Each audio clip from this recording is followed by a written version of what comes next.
Welcome to another video.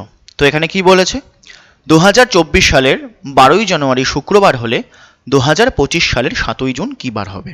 ওকে, তো প্রথমে একটা কথা বলে রাখি যে আমি এই কোশ্চেনটা তো সলভ করবই, তবে যাদের ক্যালেন্ডারের বেসিক কনসেপ্ট ক্লিয়ার নেই তারা কিন্তু পুরোপুরি বুঝতে পারবে না। তবে হ্যাঁ, কিভাবে সলভ করছি প্রসেসটা দেখো, সেটা যদি মনে রাখতে পারো তাতেও কিন্তু কাজ হয়ে যাবে। তো এখানে কি বলেছে, 12ই জানুয়ারি 2024 সালে যদি শুক্রবার অর্থাৎ ফ্রাইডে হয়, তবে 7th জুন 2025 সালে কি বার হবে। মন দিয়ে দেখবে। সবার ফার্স্ট স্টেপ কি, এই মাস আর বছরগুলোকে আলাদা করলাম। ঠিক আছে, এবার ফার্স্টে বছর নিয়ে কাজ করি আমরা। তো এখানে সবার প্রথম আমাদের বছরের গ্যাপ নিতে হবে। তো ক বছরের গ্যাপ, 2024 থেকে 25, অর্থাৎ 1 বছরের গ্যাপ। তারপরের স্টেপ কি, সবার প্রথম বছরের ডিফারেন্স নিলাম। এরপর এই বছরের ডিফারেন্সের সাথে এই বছরগুলোর মধ্যে যতগুলো লিপ ইয়ার আছে সেই সংখ্যাকে যোগ করতে হবে। এখানে দুটোই বছর আছে, 2024 আর 2025। তো এখানে কখানা লিপ ইয়ার আছে, একটাই, আর সেটা কি 2024। তো মোট লিপ ইয়ার সংখ্যা হচ্ছে 1, অর্থাৎ 1 + 1 হয়ে যাবে 2। এবার কিন্তু মন দিয়ে দেখবে, এই 2 এর আগে প্লাস বসবে না মাইনাস বসবে। আচ্ছা, 2024 বার দেওয়া আছে, 25 বের করতে হবে, অর্থাৎ আমাদেরকে কোথায় যেতে হচ্ছে, ফিউচারে। আর যদি ফিউচারে যেতে হয় তখন আমরা প্লাস করব। যদি আমাদেরকে 2025 বার দেওয়া থাকতো আর 24 বের করতে হতো, অর্থাৎ অতীতে যেতে হতো, তখন কিন্তু আমাদের এখানে মাইনাস দিতে হতো। ঠিক আছে, ওকে। তো এবার আমরা মাসের হিসেব করব।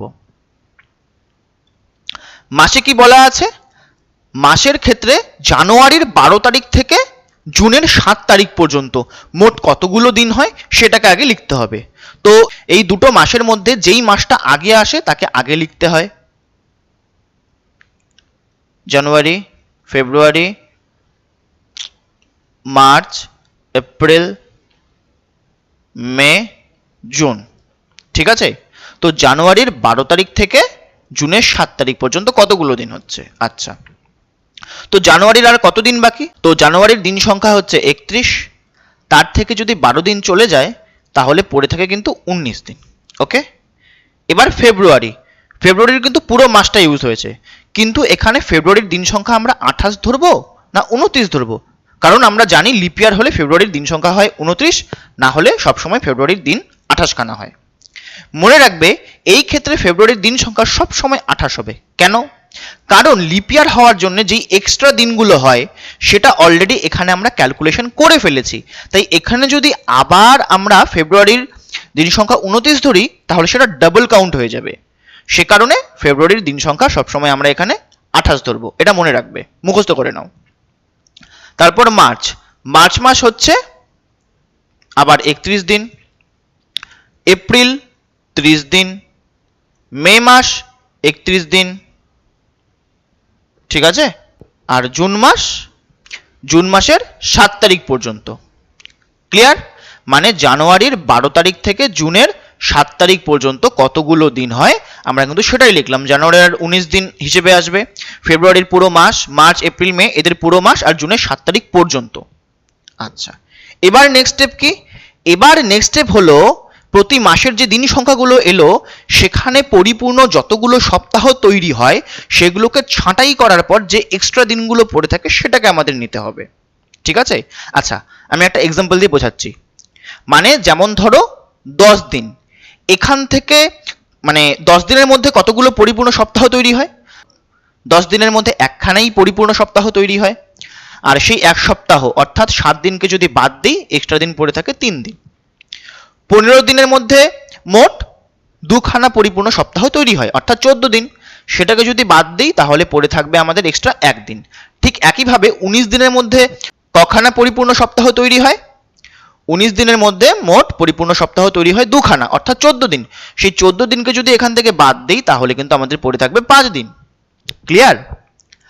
28 দিনের 28খানা দিনই কিন্তু 4খানা সপ্তাহ বানায়, সেই জন্যে এখানে চলে আসবে 0। 31 দিনের মধ্যে 4খানা সপ্তাহ অর্থাৎ 28 দিন যদি ছাঁটাই করি পড়ে থাকবে হচ্ছে কত 3 দিন, 31 থেকে 28 বাদ দিলে থাকবে হচ্ছে দিন। 30 দিন থেকে 4 সপ্তাহ বাদ দিলে অর্থাৎ 28 দিন বাদ দিলে পড়ে থাকবে কত দিন 2 দিন। আবার 31 দিন থেকে 4 সপ্তাহ বাদ দিলে পড়ে থাকবে 3 দিন। আচ্ছা, এবার 7 দিনের 7খানা দিনই কিন্তু একটা সপ্তাহ বানায়, তো ওই সপ্তাহ ছাটার পর আলটিমেটলি পড়ে থাকবে 0। বোঝা গেল? এবার কিন্তু মন দিয়ে দেখবে। তো কি করলাম, প্রথমে এই যে দুখানা মাস আছে জানুয়ারি থেকে জুন, কতগুলো মোট দিন সংখ্যা হচ্ছে সেটাকে লিখলাম। তারপর প্রতি মাস থেকে আমরা সপ্তাহগুলোকে ছাঁটলাম, সেটা এক্সট্রা দিনগুলোকে লিখলাম। এবার এই যে প্রতি মাসের যে এক্সট্রা দিনগুলো এলো, এরা মিলিত হয়েও তো আবার সপ্তাহ বানাবে, কারণ আমাদের কাজ হতে সপ্তাহ ছাঁটা। তো এরা যখন মিলিত হবে, যেমন ধরো এখানে 5 দিন, এই 2 দিন, এরা মিলেও তো আবার সপ্তাহ বানাবে 7 দিন। এই 7 দিনকে যদি আমি বাদ দিয়ে দেই, আলটিমেটলি পড়ে থাকবে কত 3 + 3 6 দিন। আচ্ছা, আমি জানি ক্লিয়ার হলো না, এভাবেও করতে পারো। আলটিমেটলি কত দিন পড়ে আছে 5 3 8 2 10 3 13, অর্থাৎ মোট এখানে দিন এলো 13। ঠিক আছে, এই 13 দিনের মধ্যে আবার আমরা এক সপ্তাহ ছাঁটতে পারি। 13 দিন থেকে যদি আবার 7 দিন ছাঁটি, তাহলে কত দিন পড়ে থাকবে 6 দিন, তাই না? আমাদের কাজ হলো সপ্তাহ ছাঁটা। প্রথমে প্রতি মাস থেকে আলাদা আলাদা করে সপ্তাহ ছাঁটার পর এক্সট্রা দিনগুলো নিলাম। এরপর প্রতি মাসের এই যে এক্সট্রা দিনগুলো, এরা মিলিত হয়েও তো আবার সপ্তাহ তৈরি করবে। তাই আমরা কি করলাম, 5 দিন 2 দিন 7 দিন এভাবে যদি ছেটে দেই, তাহলে পড়ে থাকবে কত 3 দিন 3 দিন 6 দিন। ঠিক আছে? আচ্ছা, এবার দেখবে এখানে প্লাস হবে না মাইনাস হবে। তো এই ক্ষেত্রে এখন এই বছরগুলো আর দেখার দরকার নেই, শুধু মাসগুলোকে দেখবে। আমাদের কাছে জানুয়ারির মাস দেওয়া আছে, সরি বার দেওয়া আছে, জুনের বার বের করতে হবে। অর্থাৎ জানুয়ারির দেওয়া আছে, ফিউচারের বের করতে হবে। আর ফিউচার যদি বের করতে হয়, সেক্ষেত্রে আমরা প্লাস নেব। ঠিক আছে? যদি অতীত বের করতে হতো, সাপোজ ধরে রাখো জুনের বার যদি দেওয়া থাকতো আর জানুয়ারির বের করতে হতো, সেই ক্ষেত্রে এখানে কিন্তু আমরা মাইনাস লাগাতাম। তো +6 + 2 কত হলো 8, অর্থাৎ এখানের 6 দিন এখানে 2 দিন মিলে হলো 8 দিন, মানে +8। আবার এই +8-এর মধ্যে 7 দিন একটা পরিপূর্ণ সপ্তাহ বানাবে। তো সেই 7 দিনকে যদি বাদ দেই, তাহলে আলটিমেটলি কিন্তু পড়ে থাকবে কদিন 1 দিন। ঠিক আছে, আলটিমেটলি কত আসলো 1, অর্থাৎ এই 1কে যদি আমি শুক্রবারের সাথে যোগ করি, তাহলে হয়ে যাবে শনিবার। আরেকটা জিনিস, আমরা যদি ডাইরেক্ট এই 8কেও যোগ করতাম তবু কিন্তু হতো। দেখো, শুক্রবারের সাথে 8 দিন যোগ করলে কি হয়, মানে 8 দিন পরে কি হবে, আমরা জানি যে শুক্রবারের 7 দিন পর আবার শুক্রবারই হয়। তো 8 দিনের মধ্যে থেকে 7 দিন চলে গেলে আবার শুক্রবার হলো, আর পড়ে থাকলো কদিন 1 দিন। সেই শুক্রবার আর এই 1 দিন মিলে কিন্তু আবার হয়ে যাবে সেই শনিবারই হবে, ব্যাপার একই। তো আমাদের কাজ হলো শুধু সপ্তাহ ছাঁটাই করা। তবে জানি পরিপূর্ণ বেসিক থেকে কনসেপ্ট ক্লিয়ার হবে না, তবে প্রসেসটা মনে রেখে দাও। আমি আরেকটা এরকম কোশ্চেন করাচ্ছি, দেখো ক্লিয়ার হয়ে যাবে। সাপোজ এখানে আমি নিলাম 26শে সেপ্টেম্বর 2023। ঠিক আছে, আর এখানে আমি নিলাম 9th জুলাই, ঠিক আছে, 2029। ঠিক আছে, তো এখানে আমি নিয়ে নিলাম মানডে। তো এখানে কি বার হবে, সবার প্রথম কি করতে হবে, মাস আর বছরকে আলাদা করলাম। নেক্সট স্টেপ, বছরের ডিফারেন্স নেব। তো 29 থেকে 23 গেলে কত থাকে 6 বছরের ডিফারেন্স। নেক্সট স্টেপ কি, এই বছরগুলোর মধ্যে যতগুলো লিপ ইয়ার সেই সংখ্যাকে যোগ করা। তো 2023 থেকে 2029-এ কটা লিপ ইয়ার আছে, 2খানা, একটা হলো 2024 আর একটা হলো 2028, অর্থাৎ 2খানা লিপ ইয়ার। তো 6 2 কি হয়ে গেল 8। আচ্ছা, এবার দেখবে আগের কোশ্চেনের ক্ষেত্রে কি ছিল, আগের কোশ্চেনের ক্ষেত্রে এখানে কিন্তু 2 এসেছিল, ঠিক আছে, কিন্তু এখানে কিন্তু 8 আসলো। তো আমরা জানি 8 দিনের মধ্যে 7 দিন কিন্তু একটা সপ্তাহ বানাবে, মানে যদি সংখ্যাটা 7 এবং তার বড় চলে আসে তখন কিন্তু সেই দিনগুলো থেকে সপ্তাহ তৈরি হয়। কিন্তু এখানে যেহেতু 2 ছিল, 2 তো সপ্তাহ বানাতে ব্যবহার হবে না, মানে পরিপূর্ণ সপ্তাহ বানাতে তো ইউজ হবে না, কিন্তু 8 থেকে কিন্তু 7খানা দিন চলে যাবে। তো আলটিমেটলি কি পড়ে থাকবে? 1 দিন। 7 দিন ছাটার পর আমাদের কাজ হলো সপ্তাহ ছাটাই করা।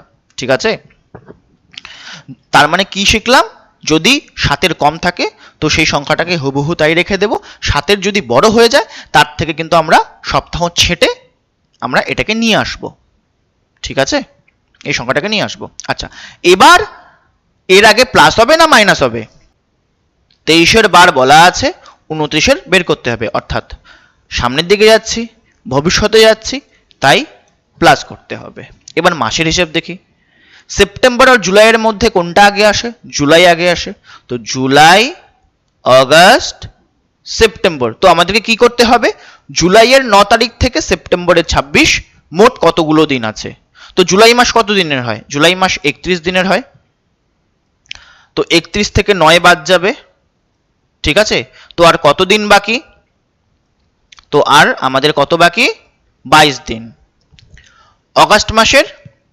অগাস্ট মাস হচ্ছে 31 দিনে হয়, পরিপূর্ণ মাস এই ক্যালকুলেশনে আসবে। আর সেপ্টেম্বরের 26 তারিখ পর্যন্ত। এবার আমাদের কাজ কি? প্রতি মাস থেকে ইন্ডিভিজুয়ালি সপ্তাহ ছাঁটা। তো এখানে আছে কত দিন? 22 দিন। 22 দিনের মধ্যে পরিপূর্ণ 3 সপ্তাহ তৈরি হয়, অর্থাৎ 21 দিন চলে যাবে, তো পড়ে থাকবে 1 দিন।